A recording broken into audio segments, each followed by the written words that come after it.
here. I'll try not to go too late tonight. Sounds good.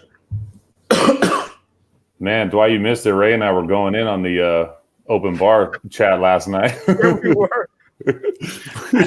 I forgot it was Tuesday. I usually pop in on it for a little bit. And We were dominating the chat for a Yeah, while. we were getting after it, man. And then finally, I went somewhere. They're like, I think we brought up, we started bringing up Devy, and then even Outhouse was like, man, Ray and Matt are in here. Let them talk. Let them tell us what it is. And we're like, we weren't even on the show, but we were answering questions and stuff. So it was pretty good. Nice. I have too much fun. I love Gabe and J Mike, dude. They're the best. Oh, they're awesome, man. They're so much fun. J Mike is just he's just as cool in person, man. I've met him 3 times now. So yeah, he's just such a good guy, man. Cool. I would love to live down there by Cincy just so I could hang out with him and Bosch more and stuff like that. Like up here, I don't know hardly anybody in the fantasy football. I call it the industry. My wife makes fun of me. The industry is what she calls it. It is. And I'm like, shut up, baby. Be nice. So she doesn't mind helping when I get the DLF checks, but whatever. So I don't even tell her I get them most of the time. Just like all of a sudden, hey, there you go, $200.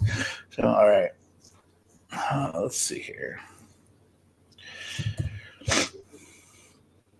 All right, ladies and gentlemen, welcome back. This is Devy Happy Hour, episode 31. We're your source of Devy knowledge as it pertains to college football landscape. Find us on Twitter at Devy Happy Hour, and our email is devyhappyhour@gmail.com.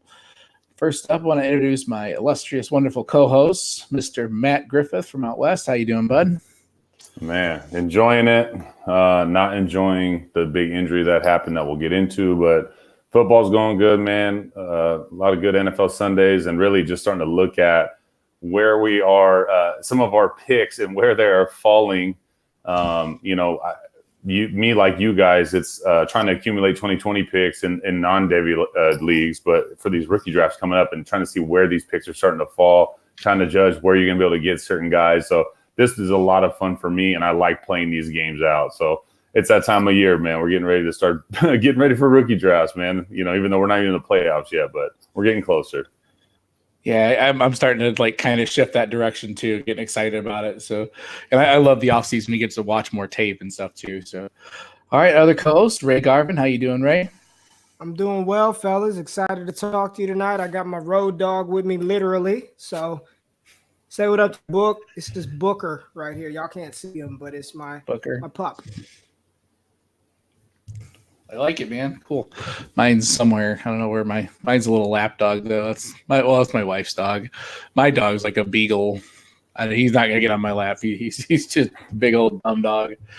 So, all right, guys, we're gonna quick dive into some takeaways from Week 12. Week 12 was kind of a crazy week, obviously dominated by the Tua Tagovailoa. I never even say his last name. Tua's injury. So we're getting a little more clarification now after it's been a couple days. It looks like they're saying now he can start in 4 months, I believe.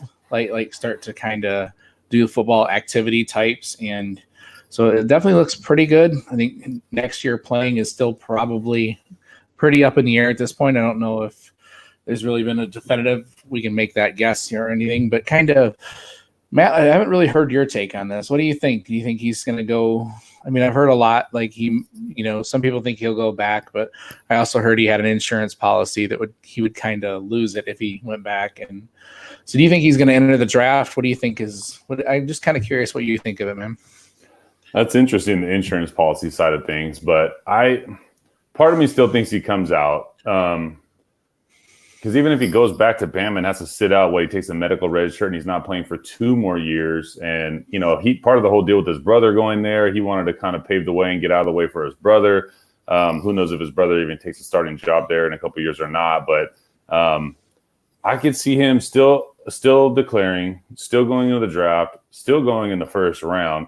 But this is what makes it really interesting, too. You start to look like, okay, if he fades now and he goes middle to tail end of the first, is he going to like a San Diego, an LA Chargers type team? Or somebody said it the other day on Twitter, and it blew my mind because it seems, well, why not? But New England Patriots, the amount of guys that they've taken in second, third rounds or whatever, let them kind of develop the Brissetts, the Jimmy G's, all this stuff. You telling me you couldn't plug Tua in there for a year or two, maybe a year, and then let Tom Brady ride out, and then you got Tua in that offense with that coach?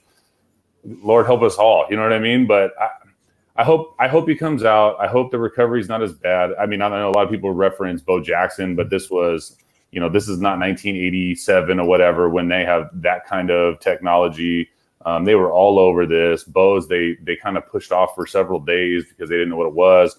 Way different situation. And if you know Tua and you know these Samoan folks, man, he'll come back stronger than ever. He's not down for the count. So it's really a matter of what the capital is now. I still think he's going to get a first round grade. So why not come out? And I think Ray talked about, but like Jalen Smith, sitting out for a year if you have to, learn the NFL system, learn how it operates, the offense, everything else. May not be the worst thing in the world.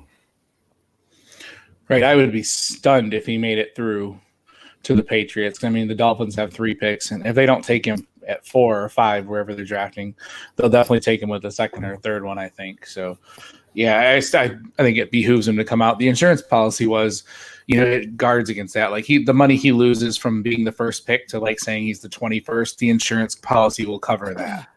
But if he goes back to school, the insurance policy gets nullified. So, and I don't know. I think it'd be a weird decision because he's a great quarterback, but then next year you're gonna have to contend with Trevor Lawrence and Justin Fields and Brock Purdy and all that. So it's not a guarantee that he's going to be picked any bit higher next year, especially if he doesn't play all year.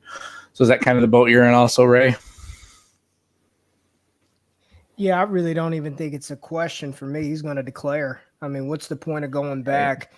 And I think about it from, if his ultimate goal is to play in the NFL, then you declare, where you don't have to worry about going to classes and you can devote yourself to getting prepared for the NFL game. I mean, they've got the best of the best doctors. Hopefully he doesn't land with the Redskins, happens with that.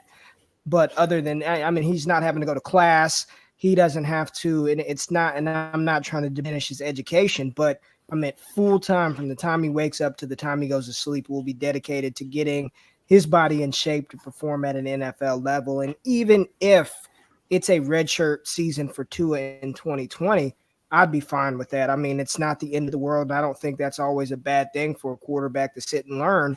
And if anything, if he does fall, I don't believe he's falling out of the first round. I made the proclamation that the Patriots would swoop him up before that happens. And it could yield for him landing in a better situation. I mean, a team may get a discount. Let's just say hypothetically, he went to the Chargers. If he started slipping a little bit in a team like the Saints, we saw the Saints trade up for Marcus Davenport a couple of years ago. What if they said, we're jumping up, we're grabbing this guy, he's going to sit behind Breeze for the next year or two and just learn? I think he's declaring. There's nothing left for him to prove. He's been the starter for 3 years. He's been to 2 national championships, won 1. There's no point in going back to college. And then, like Matt said, the insurance policy, I believe in 80%. If what we were expecting was 2 at 100%, I think if we get 80% of him for his career, that's better than 10 to 12 quarterbacks starting right now. So I'd be fine taking that. Right. And then a year also, he can also, take some time off those ankles and, just heal up. I mean, he's taken a beating at Alabama. So it definitely would not hurt him at all to sit a year. So speaking of another awesome quarterback, Ray, I kind of wanted to break down. I didn't get to watch much of this game. I kind of caught most of the second half where the Jalen Hurts comeback versus Baylor. That was just that's just, to me, you see a down game for this guy and it's still amazing. And he still has, that command without CeeDee Lamb to lead his team back. And I was just super impressed with Jalen Hurts this weekend. Yeah, I was. That game, Baylor should have won that game. Oklahoma had no reason winning that game. I don't know. I do know how they came back, and it was some good defensive stops. Baylor let off the gas, and Jalen Hurts was absolutely unstoppable, and he took over. When you look at his stats for that game, 30 for 42, he still completed 71% of his passes, 297, 4 TDs, one interception. 27 carries for 114 yards. I mean, he took it over. It was like he said, the hell with it. We're not losing this game. and I really liked what I saw. He did miss some easy throws. One of his fumbles literally came at the goal line. I mean, he was crossing the end zone and the ball got poked out, things that Jalen Hurts doesn't normally do. And he said it after the game, I put my team in a position to lose, so I felt like it was my job to get them back and to win that game for them. And I mean, stuff like that, not every game isn't going to be pretty. Every NFL performance, it's not going to be clean. It's not going to be pretty. Look at Patrick Mahomes on Monday, 180 passing yards, an interception. I mean, but he got the job done. And I think that I walked away impressed with Jalen Hurts' ability to come back in Waco, down 20-something points to pull that off. Showed me a lot. This kid's makeup. I don't like the fact he carried the ball 27 times, but he's built different than a Lamar Jackson. He's really put together very well. So I was impressed by Hurts in that game. And you said it, Dwight, no CeeDee Lamb. Right. And it's the efficiency, man. 73% on the year. That's for someone that can't throw. I hear that constantly. He can't throw. And I'm like, and you can go back to when he was a freshman at Alabama. He had 63% as a freshman. So the guy can throw. He can take care of the ball. He may not have the cannon, that some people want, but he takes care of the ball. And that's give me a quarterback that can't throw that takes care of the ball any day of the week. I'll take that. But he can throw. It drives me nuts to hear that, man. So just nuts. Yeah. Anyway. All right, Matt, you got anything on that, bud? No, just that I become more and more of a fan of Hurts as the year goes on. Like I said, a down week in the passing game was like, but he also had a down week rushing stat line that Jonathan Taylor had in the middle stretch of the season. You know what I'm saying? 27 for 114 or whatever. It's like, okay, well, that works out great too, fantasy wise, right? That's what we're talking about. I'm looking forward to watching him on Sundays. It'll be fun to see how he kind of takes his game and everything that we're seeing with the Lamars and everything else. So I don't know, man. He's just a stud. He's a good guy. He's fun to watch. Also with that game too, man, Kenneth Murray continues to impress me. That dude flies around. I know we don't talk about defense that much, but I want him in silver and black next year, dude. He would be a terrific Raider. They could use a guy like him, but I'm a big fan of him as well. Oh, he's a grown-ass man. I love watching that kid play.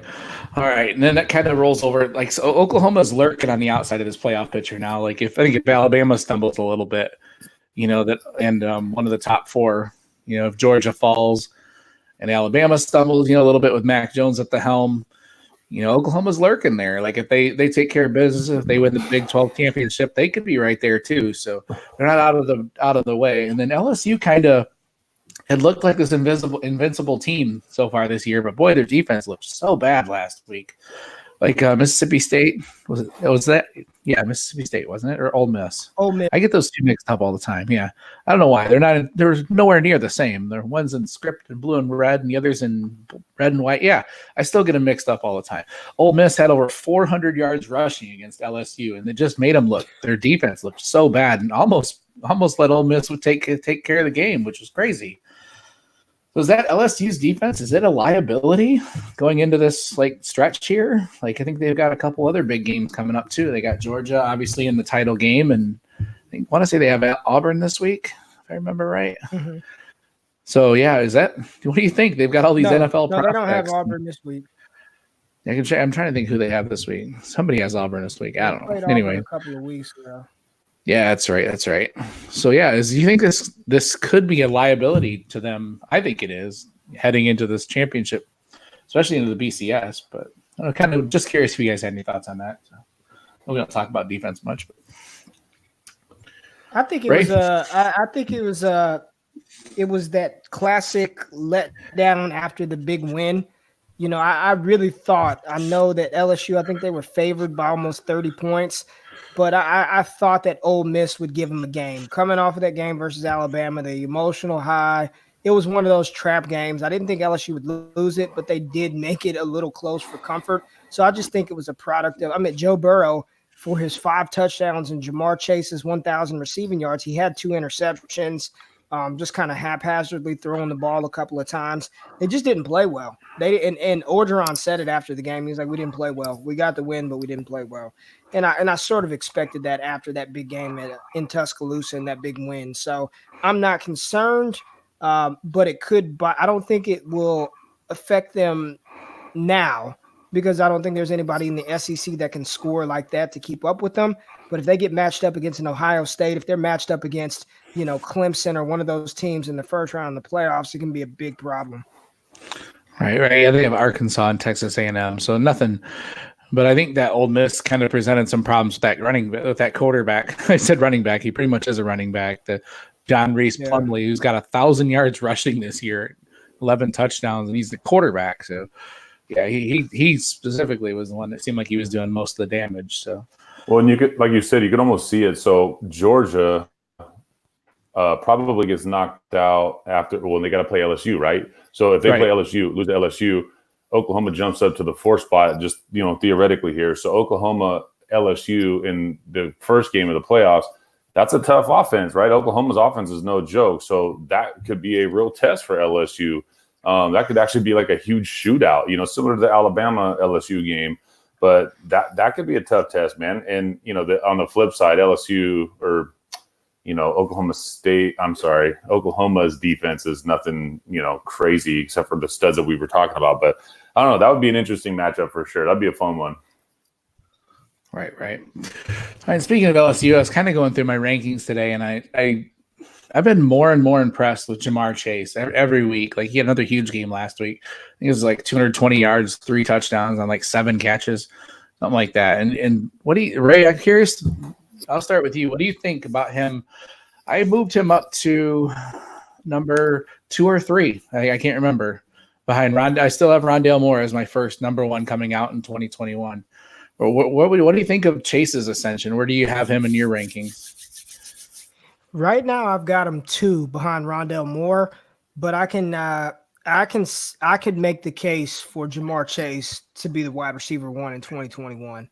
I don't think anybody would be crazy to do that. LSU's got a pedigree for having productive and talented wide receivers, but when you just watch this kid play, he may not be as explosive as Rondale Moore, but he's not 10 steps behind him either. I mean, he can go get it. He's 6'1", 205 pounds, so he's obviously got the size advantage over Rondale Moore.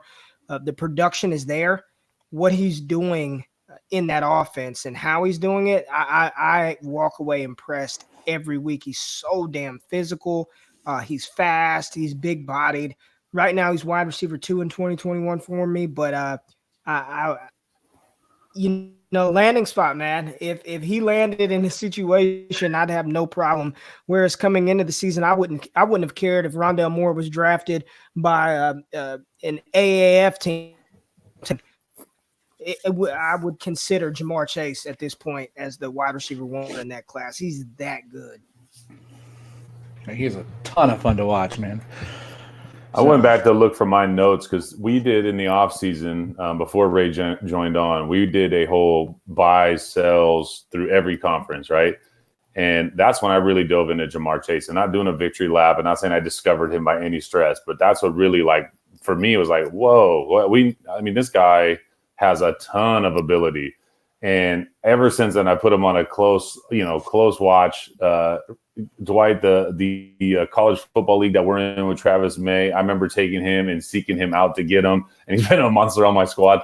But I felt like he wasn't talked about enough early on, and then it took, obviously, you got to see it for most people for it to roll. But golly, has he ascended in quickness, and there's no denying it anymore. And there's no, unless you're under a rock somewhere. But I love it, dude. I'm a big fan. Yeah, I love it because every game that I've seen him this year, like even against Alabama, he looked like he was just playing with kids. Like he was like a man out there playing with kids. Like even against Alabama, like he's that much. He dominates everybody that lines up against him. Like opposite of him, he's so much fun to watch. He's a nightmare. He's a mismatch. So like he's just I absolutely love him. So yeah, I think I'm going to go up to 2 or 3. I can't remember, but that is my last takeaway. It's kind of a vague one, but it's one thing I want to look at. I saw a stat and I can't remember exactly what it was. There's more teams outside the top, the big Power 5 in the top 25 than there was in history or something, like just recently. I think there was like 6 teams at one point. I think a couple of them fell out this last week. But I'm just excited in the off season to really dive into like I know a couple of these guys are actually in Power 5, but they're like smaller schools and stuff like the Memphis, the Appalachian States, SMU, Cincinnati. Guys those are ones I don't get a chance every week to watch as much as I want to, but so they got some guys that are putting up some silly, stupid numbers. And what I do see, what limited amount I do see, they're just amazing kids. And I'm kind of looking forward to watching that in the off season. So I don't know if you got any, I don't know. I really wasn't one I thought about for you guys, but just kind of an observation, just ones that I want to pay attention to in the off seation. So well, it's a good observation. Yeah. Nah, not so much on Fresno State, but it's a good observation because with Antonio Gandy Golden, for example, small school guy, we all love it. What's not to love? Who doesn't like underdogs for the most part, right? So you got the SMUs of the world and who shouldn't even be in the top, whatever in their own state, let alone in the top 25 in the country. And Memphis, man, put them on the. I love it. This is cool. I like to see these things. You like to see these underdog storylines. Dudes getting the high stage, the biggest stage when before they're told you have to go to a SEC school to get the big stage or whatever. So it's not impossible. It's a great reminder that NCAA football is NCAA football, and you could be at Liberty, you could be at LSU. If you're good, if your team's good, if you come together and play, you could be playing on, through December and into January. Right.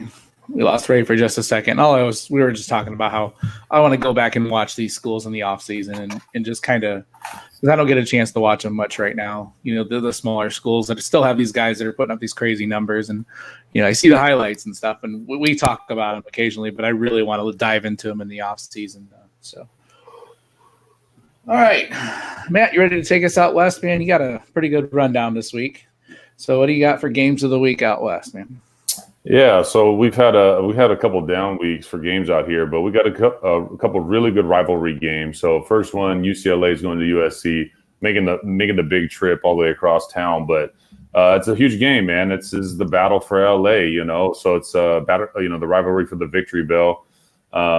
And although I would expect USC to win this game, it's going to be tough. It's just how this goes. We get into the rivalries and people start playing each other tough. So lots of talent on the field, and the receivers have really taken the spotlight from the SC side.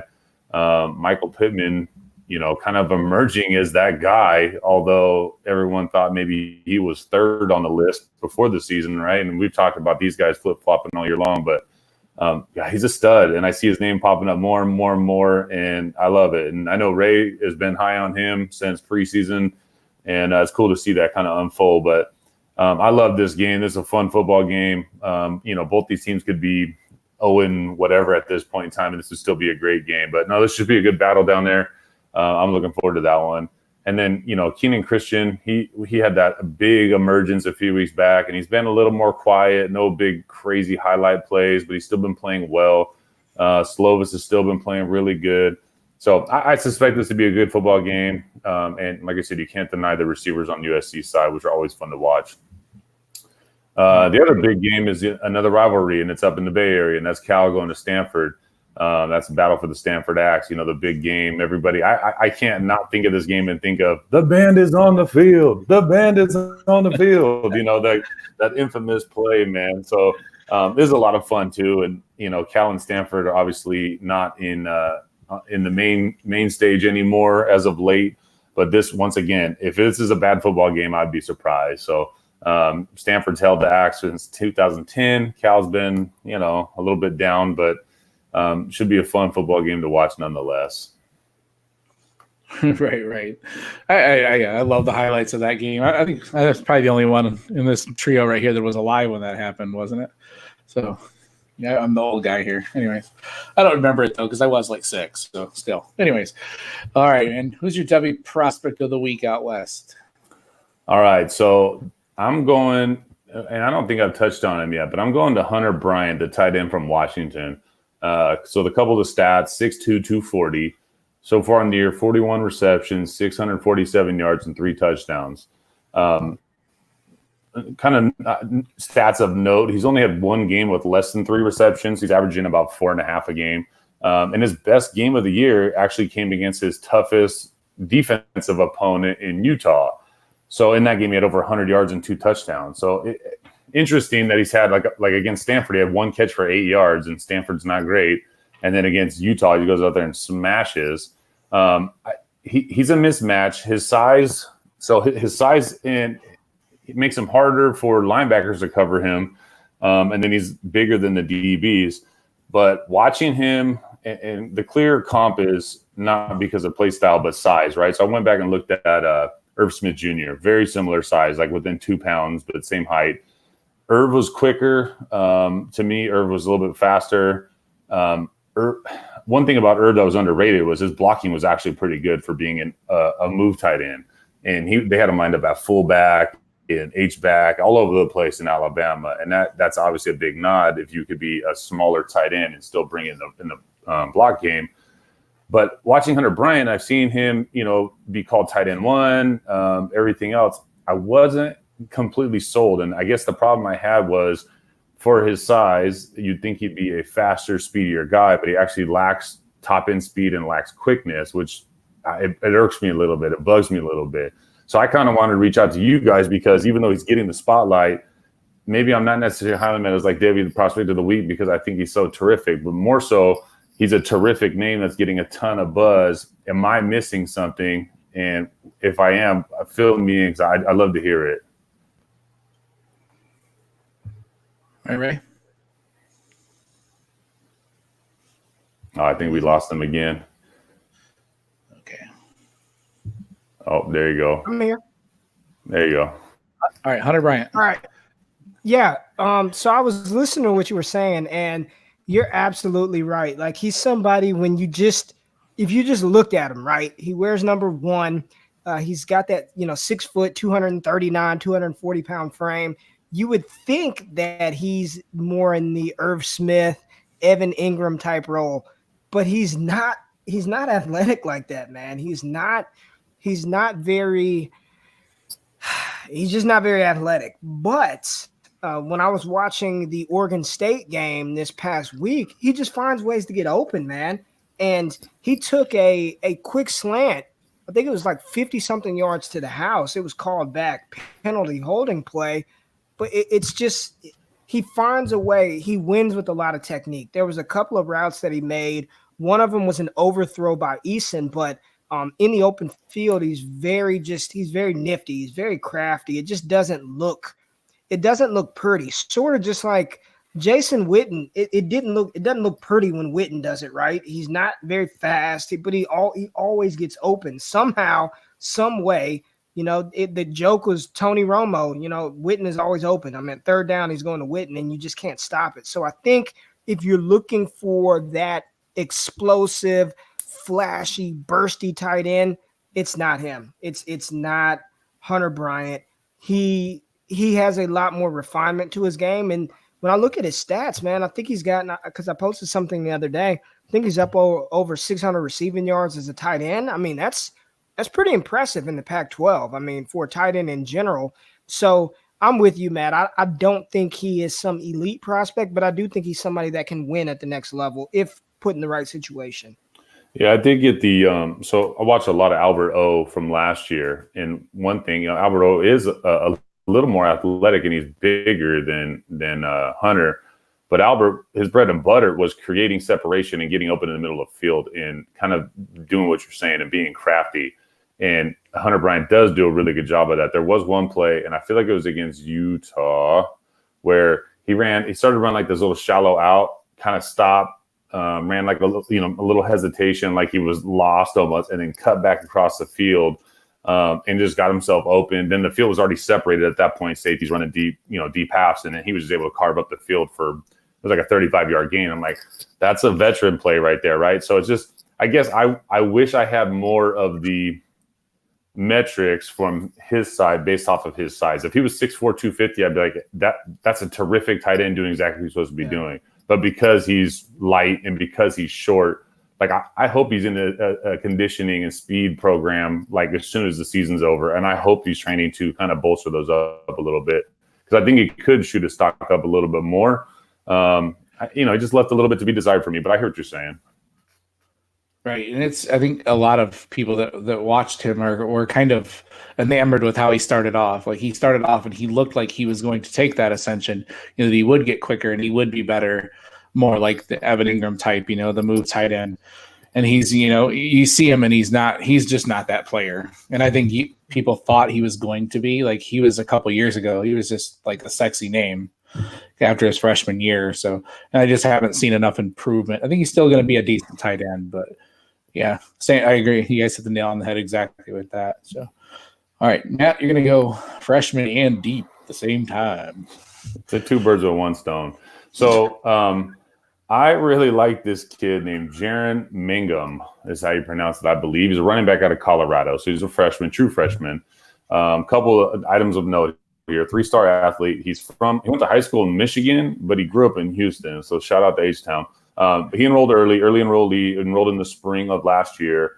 And things that I like that aren't on a stat sheet, but he had a 3.5 GPA over his first semester in college. I go back my first semester of college. I feel like I was drinking from a fire hose. You know what I mean? I don't even know what I got, but it wasn't easy. He's got the bloodline. So his dad holds the records for tackles all time at Bowling Green University. So let's get into this. So he's 6'2", 215, true freshman. And on the year, he's got 413 yards with 3 touchdowns, added 10 receptions for 41 yards. His workload is really starting to gain a little bit steam over the past couple weeks. And Fontenot, who's in front of him, who's only a sophomore, doesn't blow me away. But this goes back to, my love for Chenault and how that doesn't really work with that offense. It's kind of like a Rager down in TCU now. It's like wrong offense, get that player somewhere else where it benefits him.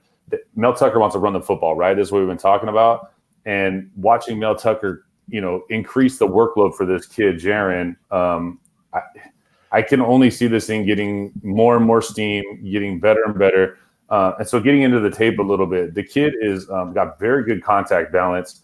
And he's 6'2", 215. He doesn't look like a big old boy. Like, he got flat, he looks a leaner back. He doesn't look like a big old back. Like when I think of a big back like that, I think of somebody a little heftier, filling out the pants a little bit more. This dude's lean, but he's got really good contact balance, but he's also got good power. So he's got a good combination of, those attributes you want to see in a back at that young age. I would be really surprised if this kid wasn't, flirting with 1,000 yards next year. If not more, and really taking maybe a lead there because I could see that transition happening now. So he's a freshman, but he's also the deep dive because I feel like this kid could make an actual real jump next year to be putting himself on people's radar. Right. I will have to check him out, man. I have not even kind of mentioned, not even noticed him at all yet. So very good, man. Very good. All right, Ray, I'm going to take us down south. You got several good games down there this weekend, man. What you want to talk about?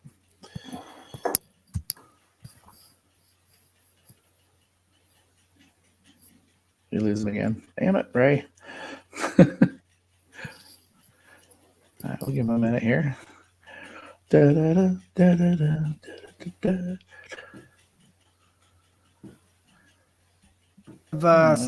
kind of sort of there. Do some work. Can you guys hear me? Now we can, yeah. Y'all can hear me? Yeah, there you go. All right. Yeah. I'm just going to Audacity's rolling, so I'm going to just go with it, all right? So, yeah, go ahead, man. Games of the week this week, I've got TCU versus Oklahoma, Texas versus Baylor, and then Texas A&M versus Georgia. So let's start with TCU and Oklahoma. When you're talking about Devy on the TCU side, it's just been a disappointing season for him overall. I I think Max Duggan is going to be a decent quarterback. He'll run first, true quarterback. So production is just not sure. He's going to get information, so he's going to declare for the 2020 draft, and I think he should. But from in the back, running back named Devy is very, very intriguing. He's a very good runner that you'll probably be able to get off of your waiver wires after your dynasty rookie draft. So keep an eye on number 6, the running back from TCU, Darius Anderson. Oklahoma side, you know the usual suspects, right? CeeDee Lamb, Jalen Hurts, Kennedy Brooks is out for the season. Ramondre Stevenson, and then some of the young guys. Theo Weiss made a couple of nice plays versus Baylor. Jaden Hazelwood, he looked Charleston Rambo. So just kind of watching those Oklahoma receivers, what they do, and then Jalen opportunity for him to pad his resume versus a pretty good TCU defense. So excited to see that. It is in Norman, so they've got the home field advantage. I expect Oklahoma to win this and win this big, to play well in this contest. The team that lost to Oklahoma last week has got a big game versus Texas. So you've got Baylor versus Texas. It's been a very disappointing year for Texas. When we talked at the beginning of the year on this show, I had Sam Ehlinger as my dark horse candidate for the I thought, and they have lost quite a few games this year. Just is not clicking for them. But they do have Devin Duvernay, Colin Johnson. I haven't talked about Jake. Has not been playing. Texas has been bad. Keontae Ingram looks bad. Sam Ehlinger looks bad. Tom Herman, the head coach, they just look bad right now. They look disjointed. So it's a good opportunity for Baylor and the quarterback Brewer, wide receiver that I'll talk about here in a little bit, to bounce back after that disappointing, heartbreaking loss versus Oklahoma last week. And then the final game of the week down south, Texas A&M versus Georgia. Last week, Jake Fromm was my Devy prospect of the week, and he did everything to disappoint me in that contest. When you look at the box score, he had 3 touchdowns. He had 110 passing yards, and 51 of them came on one play. One more time, 110 passing yards, and 51 of those 110 yards came on one play on 28 completions. Or it was either 28 completions or 28 pass. Either way, I'm just out. I'm done. I don't care who dislikes me. I don't care who thinks this is a bad. I'm done, and I'm out on Jake Fromm. I want nothing to do with Jake Fromm on my dynasty rosters. I would love for you guys to jump in right here. I don't really need to talk about DeAndre Swift. He's a stud. We don't have to talk about DeAndre Swift. He's great. Texas A&M, they've got another guy that I'll talk about here in a second, but I just want you guys' opinion on Jake Fromm because I am out on this kid. O-U-T, O-W-T, however many ways you can spell out. I'm done. I'm out the door. Goodbye, Jake Fromm. So what this is right now is there's those 2 drunk ladies saying this is Jake Fromm, and then and raise that white cat going, no, not for me, man. Exactly. My hands are. I'm just no, not for me. He's not for me. Yeah, he's just he's a game manager. That's what he is, man. Like, he might be okay, but he's not going to be anything great. Like, he's going to be like Alex Smith before he got to the Kansas City Chiefs, you know. Probably not that good, though. You know, he'll take care of the ball, and, you know, he won't ever win when you 110 yards, 110. Yeah, crazy. 51 on one play. Yeah. The thing that trips me out now is, like, I'm watching him play, and all I can think about is how in the world did he make Fields and Easton transfer? I don't, you know what I mean? It was like they must have been in love with him and love the guy that he is and everything else, or does he have something on Kirby or something that we don't know about? But when I watch him play, I go, there's, you know, think about pickup football or whatever. It's like, I don't care if you tell me that's a starting quarterback. These 2 dudes are better. So how did this happen? Like, what? I can't not think that every time I'm watching him taking a snap. And I don't want to hear he played against a tough Auburn defense. I don't want to hear that. Like, that's the worst. This is a 3rd-year starting quarterback. I don't want to hear it. Auburn's been shredded by other quarterbacks before. Well, he doesn't have pass catchers. He's at Georgia. Make it happen. I don't want to hear it. I just don't want him anywhere near my – I'd rather have Jeff Driscoll quarterback in my fantasy team opposed to Jake Fromm, and I'm not being funny. There we go. I like it, man. Fire, baby, fire. All right, go back to Baylor for your Devy prospect. This kid, look, man, he pops every time you watch Baylor. Man, he does. And the man is his name is Denzel Mims, 6'3", 215-pound wide receiver out of Baylor. I think we may have talked about him a little bit last week, but Baylor just they've got a good track record with wide receivers from, getting them to the league. Josh Gordon, Corey Coleman, Terrence Williams. Damn it, Matt, we had the other guy. You gave me somebody else the other day, and I forgot his name. But they continuously put players in the NFL, and I think Denzel Mims is another one on that long list of Baylor wideouts. He's really good. He's really good. His body control, he's big, he's fast, he's physical. He's aggressive at the point of catch, which I really like. I like when receivers attack the ball.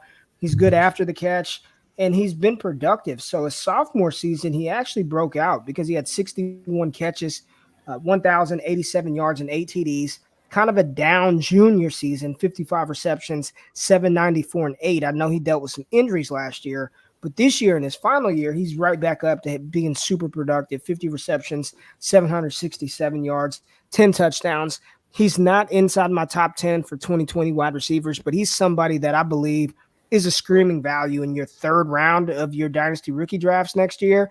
If you can walk away with a player like Denzel Mims, I think you're in good shape because I think he's got the talent to be a starting wide receiver at the next level. Think a more athletic version of Kelvin Harmon.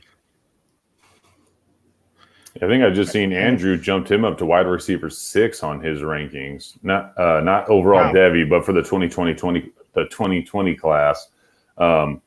Which I gotta put a little note next to that because Andrew's been pretty good at this stuff. So that was pretty interesting, man. He's a stud. I like it a lot. Yeah. I think he's one of those guys, Matt, that he'll get into camp and he'll end up starting somewhere next year. I could really see that happening. Well, and it's a great – so, okay, you can leave the draft, right? You take the first round and second round, and you get backs and whatever you can, quarterbacks. You tell me in the third round, maybe a Denzel Mims, and you could potentially get a Michael Pittman in the fourth round, something like that. That's a good day. You know what I mean? And these guys are getting slept on. So I'm excited for this stuff coming up. Well, you make a good point because, and Dwight, I know you'll chime in on this. You make a good point, Matt. Everybody is going to get somebody good in the first round of your dynasty rookie drafts. I don't care if you got pick 1 or pick 12. Everyone's going to get a talented player. You win your draft, you win dynasty by hitting players in the third round, getting Terry McLaurin in the third, in the fourth round, grabbing a Denzel Mims. That's where you win. So if you're listening to shows like this, the DDP and other good Devy resources, where when you're in your third and fourth round, you're just salivating because you see some of these names waiting there when everybody else has no damn clue. And they're just kind of picking, when MLF has the next highest ADP, but the hell with what this ADP says. I know I've got to go get Denzel Mims. That's how you win at Dynasty. Right. Hi, man. Another kid you've mentioned a couple times. Who's your freshman of the week, man? Every week, I'm more and more impressed with Texas A&M freshman Isaiah Spiller. He's got the size of an NFL running back right now, 6'1", 220. On the season, get this, 769 rushing yards and 8 TDs. But what's even more impressive is he's got 22 receptions as a true freshman, 22 for 153 yards. He's big, he's athletic, he's fast, he's playing in the SEC against some of the top talent in the country. And he's got the high school prep profile behind his name. He's the 9th best running back in the 2019 class. So it's not like he's a kid that was slept on, that came out of nowhere. He's a 4-star recruit. Isaiah Spiller is somebody that I will be aggressively targeting in my Devy drafts next year because I think he's got 3-down workhorse potential at the next level. Some of these guys, Kenneth Gainwell, Isaiah Spiller, the kid from Breece Hall from Iowa State, players like this who we weren't really talking about coming into the season. This is where you smash in your Devy drafts next year. So Isaiah Spiller is somebody that I will have on my rosters next year. He's really good. Right. Love it, man. Love it. All right, Dwight, we're heading up north, man. What's the game of the week up there? All right, man. Yeah, we got a big one this week, man. Hopefully. I'm hoping it ends up building up to the hype. I feel like I say that every week and then watch my team. I think every game I've had this, like last week, I didn't want to talk about it, but it wasn't even really a game. So this week we got Penn State, number 8, going up to number 2 with Ohio State. So it's at the Horseshoe.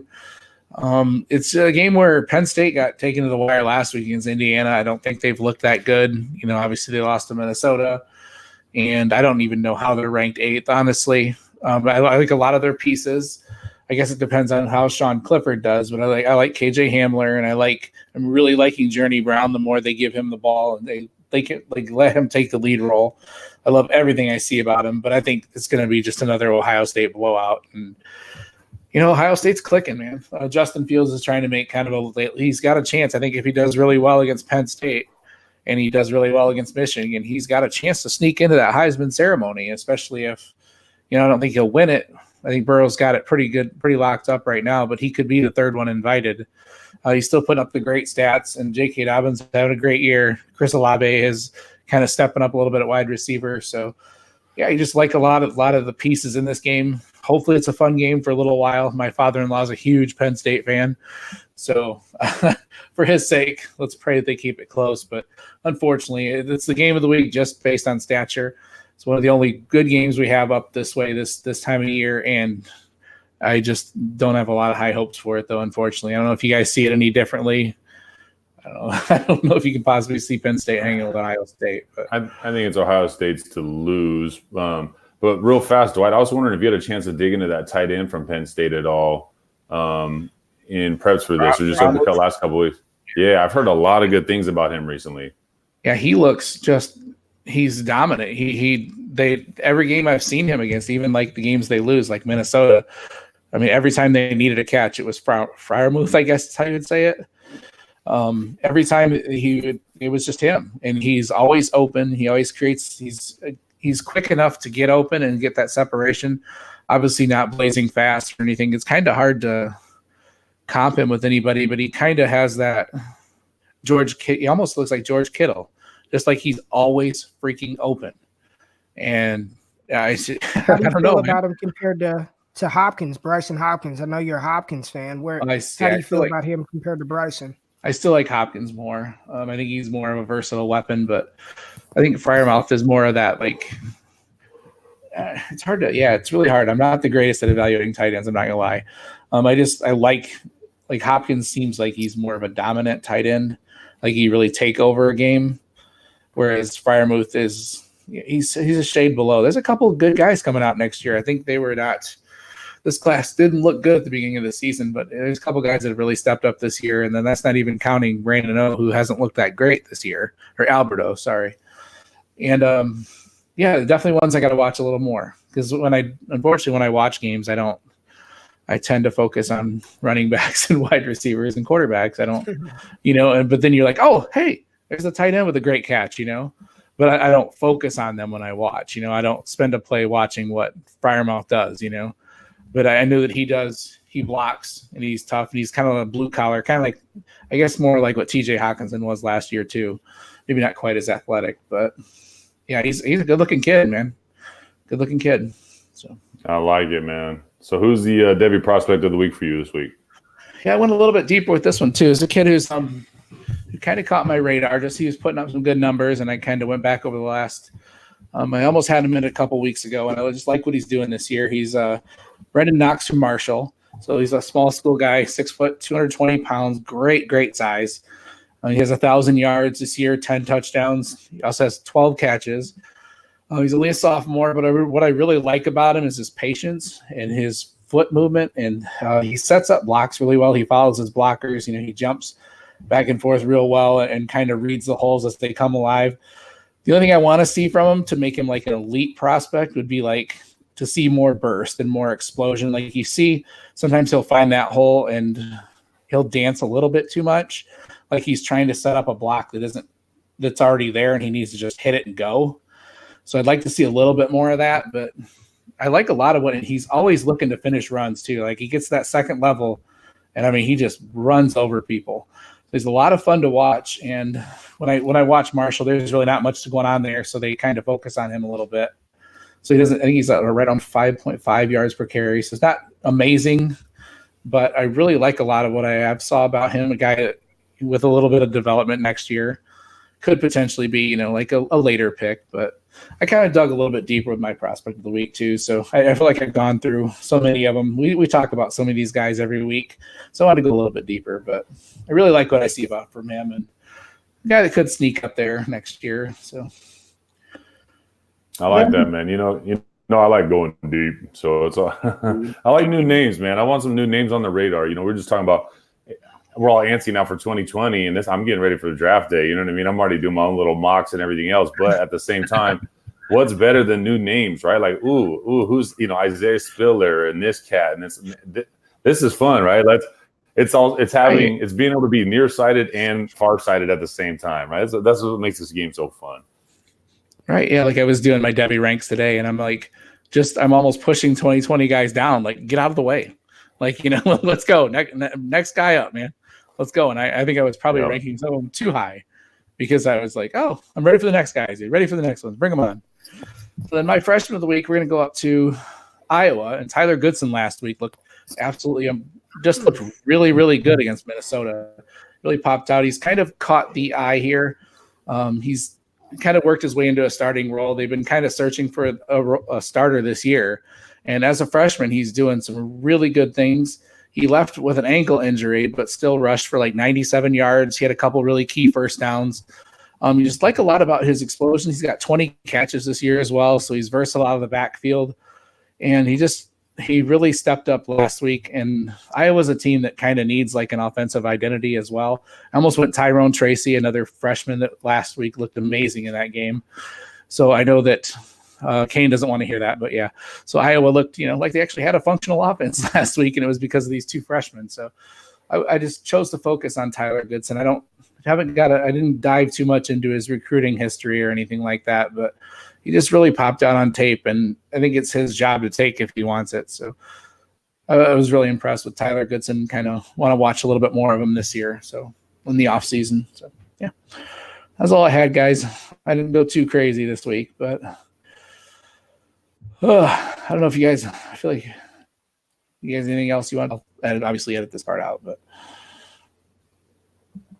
are you guys there? Yeah, I'm here. I'm just trying to think if there's anything else noteworthy. Yeah, I didn't ask for questions, nothing, man. Yeah, no, me neither. I'm good. It's I think it's just that it's that time where I know I talked about it on my show. It just kind of sucks, man, when the great players aren't playing. The Tua injury, I think that's really going to affect Alabama. It's just. Right. I don't know. I'm just ready for the playoffs to get here now. It's just sort of like, let's get through the season, and let's see what happens in the playoffs, man. It's just kind of sucks, I know I was writing this weekly breakdown, and I'm like, I don't want to do this anymore. Like, I want to do something different, Like, I feel like it was good throughout the season, but I'm ready to shift and do something different. What? I don't know, but I'm not. And I'm thinking about that too, because even on my show, it feels like I keep doing the same thing every single week. It's like I want to start talking more strategy and what do you do now? Like, what does this mean? All right, we've got 12 weeks worth of data. What do we do with this now? How are we preparing? And maybe and I know you'll edit this out, but maybe next show, all we do is maybe we could talk about some high school prospects. Or all we do is talk about 2022 guys, recap of the week, the preview of the games, and then let's start strategizing for what you're going to do. Because I know for me, I'm starting a Devy startup right after the college football season. Like, as soon as it's over, I'm doing another DDP Devy startup. So, just trying to stay ahead of it, because it's just kind of LSU. Jamar Chase is going to have another 200 yards this game, and Justin Fields is going to look like Justin Fields. So it's tough, man. Yeah, go through the storylines and the stats. I'm like, I've got something for the show, Dwight, and we can pick it back up. Why don't you talk about that Devy draft that you guys did and sort of some of the interesting things that you saw in that? Because I think people love hearing that stuff. Great call. Did you Did you want to lead them into it whenever he pulls it up, Matt? Yeah, I could do that. Let me know when you're ready, Dwight. Wait, on my slow ass computer. And then I think too, maybe we could talk a little bit at the end about, now we're talking about playoffs and all this stuff now, but now's a really good time if you're not contending to be selling some veterans, not just for rookie picks, but in Devy leagues, getting some of these Devy assets where these, when these people who have these guys on their team who are not going to be using them for their playoff run, but now's a good time to buy, Yeah. Sorry, guys. I didn't come up in my Google Docs for some reason. Let me see if I can get on Twitter real quick. No, but I know it's a good idea though. Maybe hit like all 2020 next time. Because like I said, at this point in time, it's like fun to just talk about deep guys and who to look at and who's the future. And I know Andrew used to look down on the high school thing. I love looking at high school prospects, man. That's a blast. This is the next level, right? This is doing what we're doing, getting ready to go in the 2020 class, going to the NFL, just rewinding it for a year. So I'm down to do an episode like that too. That'd be fun. Even if we just looked at like the top, I don't know, the top 10 of the 2020 eligible 2020 high school kids, and we each took 3, somebody would get 4, and who we liked out of that top 10, who do we think could be impactful, their landing spots, just little stuff to get people's names. Because if you ask me who the top 5 running backs in the 2020 class are, hell, I don't know, besides Kendall Melton and you know what I mean? I don't really even know yet. So Milton's been on a tear out here too, boys. Like they're in the playoffs right now, and this kid he's smashing. He's doing so good. I saw you post something. I think it was you that. Yeah, I retweeted his dad. His dad's like his biggest advocate, and his dad's always posting his touchdowns and everything else. And it's like it'll be like one post, touchdown number 1, like 30 minutes later, touchdown number 2 of the night. 10 minutes later, touchdown number 3 of the night. And just his speed has gotten better, which is impressive for his size. And then he's also he's doing so much in the community, which I'm a big fan of. He's been doing stuff for whatever, all kinds of different things. And then he's also leaving at the end of December. He's early enrollee, so he'll be in Georgia for January. All right, I'm ready. You guys are. All right. Okay, I was going to say we could do that, or we could talk about these Senior Bowl invites, but Dwight's got the mock-up, so let's do that. Yeah. All right, Dwight. So recently you guys did a live mock based off the 2020 projections on who's picking where, man. Fill us in on that a little bit. Who was all involved? How'd that go? What that look like? Yeah, it was kind of a silly fun thing we did to raise some money for Matt Miller's 417 Foundation.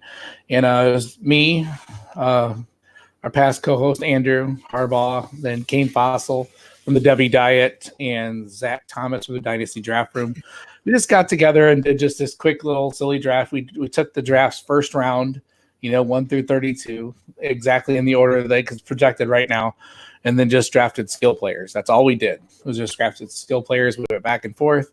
We all took that and just kind of an idea of what, the draft would look like just offensively next year. And we found some pretty fun ones in there. Like I led off with Joe Burrow, which is likely going to happen. Jerry Jeudy went second, CeeDee Lamb third, DeAndre Swift fourth to the Dolphins. And then everybody made fun of me when at 5 I took Jalen Reagor to the Jets. That was for you, Ray. So that was strictly for you, baby. And I thought he'd be fun in that offense too. I like it though. Yeah. Right. And then Yep. Tua went 6 to the Bucks. Which could honestly happen also if the Bucks are like, hey, we've got gifted this great quarterback, let's do it. He can sit behind Jameis for a year or two. So yeah, interesting. Broncos, Henry Ruggs 7 to the Broncos, Jonathan Taylor 8 to the Falcons, which would be would that be fun? That's juicy. Cam Akers at 9 to the Cardinals. I know Ray liked that. So Tyler Johnson went to the Lions at 10. Bryson Hopkins went 11, which kind of surprised me a little bit, to the Jags. J.K. Dobbins to the Chargers at 12. And then it started getting a little crazy. That's kind of, other than the Bryson Hopkins pick, I wasn't too surprised with a lot of those. Then we went T. Higgins at 13 to the Browns, Brian Edwards at 14 to the Raiders. I had the Eagles taking Laviska Shenault at 15, which I think they really need some wide receivers help. Yeah, so obviously don't makes sense. take them in the first round. The Dolphins took Tylan Wallace at 16. Yeah.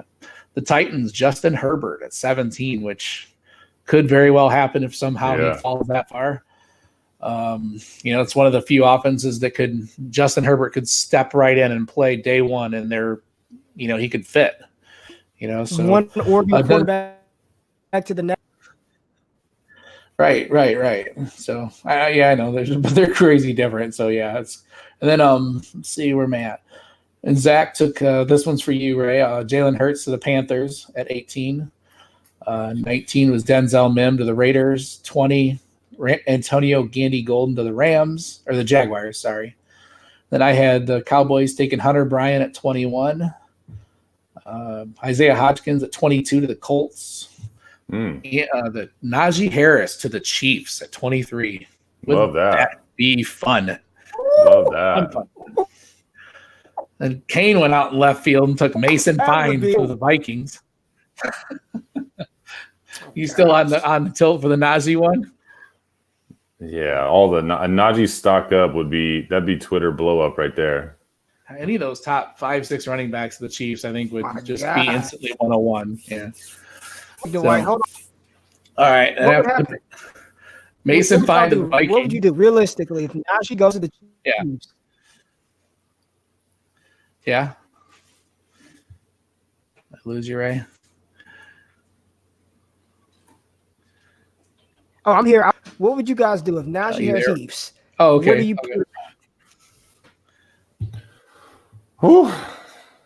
He's got to be in the conversation for the 101 in single quarterback leagues. I mean, as crazy as that is, I honestly feel that any of the top backs, anyways, that land in KC will have. I'd love to see the draft percentage of the ADP afterwards, but the ADP is going to be like 102 or something like that, right? Something crazy, man. But any of those guys, man, especially as the top tier guys, the ETNs, the Taylors, the Swifts. But if you start even telling me Cam or JK or any of those guys in KC, it's going to be stock really, really up. Right. Yeah, and realistically, they could get one of those guys in the second or third round, probably, depending on how it falls. So, all right. And after Najee, it was the Vikings taking Mason Fine at 24. The Dolphins taking Jacob Eason at 25. Zach went kind of crazy and took Nico Collins to the Bills at 26, which kind of caught all of us off guard. Andrew took KJ Hamler to the Packers, 27. Devontae Smith to the Seahawks at 28, which would be pretty sexy. I took Travis Etienne going to the Ravens at 29. Brandon Ayuk going to the Saints at 30, which would be hella fun. Patriots taking Albert O at 31, and Kane went J.D. Spielman to the 49ers at 32. So no Chuba. We failed you, Ray. How did ETN last that long is what I want to know. That's what I was wondering, too. He fell to me, and I'm like, oh, my God. I don't even know how well he would fit with the Ravens, but why not, Right. At that point, you got to take best player available, man. Yeah, my favorite pick in that draft, I would say it was between the Akers to Arizona fit or Najee Harris to KC. Those were my favorite picks of that draft, because I think Akers in Arizona, which he's not going to be around one kid. So is there a chance they move on from David Johnson, Kenyon Drake getting re-signed? That would be nice. That would be it. And he's already used to running behind a crap offensive line as that. I think one of my favorites is like a love-hate, and it's kind of a double-edged sword, but Laviska to the Eagles, right? I think that's what it was. You guys know I love Laviska. The Eagles, though, can't keep receivers healthy. I feel like this has been a pattern for X amount of years. Man, so it's like, oh, yes, for Carson, finally give him somebody. Like, how excited I was for Deshaun Jackson to be back in Philadelphia, and the fact that he can't get on the field, and Alshon. So if Visca can stay, it's almost like just pass on him and get a guy can stay healthy, just for the sake of health, I guess. I don't know, but I like the fit. Right. Yeah, my lead into Cam. My lead into Cam was, why not replace David Johnson with a better, younger version of David Johnson? So, yeah, I could dig it. DJ's done, dude. Like, he's not even falling off a cliff. He hit the wall before the cliff even came, man. He hit that center divider, and that car was broke down, dude. I'm done. And then I've seen some disrespectful offers come from the DJ owners now that like the writing's on the wall. And it just makes me laugh, but it's just the name of the game, right? Getting ahead of it, trying to play it out. Sometimes we don't see it coming like that, but geez, man, I don't know. I don't think Drake's a long-term answer either. I got offered DJ for David Montgomery today, and I'm like, no, just no. And I'm a rebuilding team anyway, so why the hell would I want a 28-year-old running back to begin with? No. Would y'all pay a middle 2020 second for him? No. Me neither. You can't. No. But I do think I've been saying sell David Johnson all year. I've been very vocal about it, and a lot of people have given me a hard time about it. I think he resurfaces somewhere next year, and he's going to give us one more legit fantasy. I think he's hurt. I really do think he's injured. He had a back injury, ankle injury, but I could see Bruce Arians kicking the tires on him next year in Tampa Bay, and then DJ giving us those glimpses for another and he'll finally be done. But I think they're gonna eat the dead cap and get rid of him. I just don't see them. When you make make someone active and don't even play him, I don't think they're bringing him back. I don't think he's in the plans for Cliff. The Arians call is so good. I haven't seen that. I didn't even think of that. That's terrific, man. That's a great call. That's realistic too. I think it's going to out of the division, far away. He ends up in Tampa Bay, Arians style. Arians did it with Carson Palmer. He loved Carson, brought Carson now, revitalized his career. I think DJ, if you could. I'm going to tell everybody this. If you can buy low on DJ, and I mean low, 2024th, some random player, Alan Lazard, if you can do something like that for David Johnson, buy low on DJ this offseason. I would do that and just to somebody potentially end up in a better situation. Right. Yeah, I like that.